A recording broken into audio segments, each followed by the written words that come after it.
ముస్లింలు చంద్రుణ్ణి పూజించరు.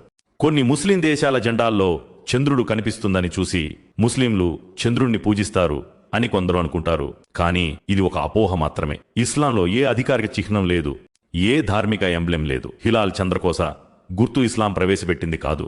ఇది శతాబ్దాల తర్వాత ఒట్టోమన్ సామ్రాజ్యం వాడింది. దాన్ని చూసి ముస్లింల ధర్మానికి అంటగట్టడం అసలు సరైంది కాదు. నిజమేమిటి?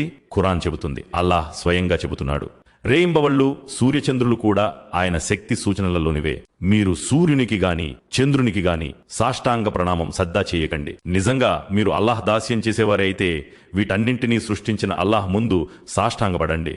సూరహ్ 41 ఆయత్ 37 అంటే స్పష్టంగా సూర్యుడు, చంద్రుడు, నక్షత్రాలు ఇవన్నీ మానవుల్లాగే సృష్టులు మాత్రమే. ముస్లింలు మానవుని కాని వస్తువులను కాని ఆకాశ ఖగోళాలను కాని పూజించరు. ముస్లింలు సృష్టి కాదు, సృష్టికర్తను పూజిస్తారు. అతడే అన్నింటినీ సృష్టించాడు, అన్నింటిపై అధికారమున్నాడు. ఇస్లాం ఏమి చెబుతుంది? ఈ ఇస్లాం ఆధారం ఏ చిహ్నం కాదు, ఏ జెండా కాదు, ఏ ఆకాశపు గ్రహం కాదు. ఇస్లాం ఒకే సత్యంపై నిలుస్తుంది. ఒకే దేవుడు, అతడే సృష్టికర్త. అతను ఈ ప్రపంచంలో మన కళ్లకు కనపడదు గాని అతని శక్తి ప్రతి చోట కనిపిస్తుంది. అందుకే ముస్లింలు చంద్రుడు కాదు, సూర్యుడు కాదు, ఏ గుర్తు కాదు, సృష్టికర్తకే పూజ చేస్తారు.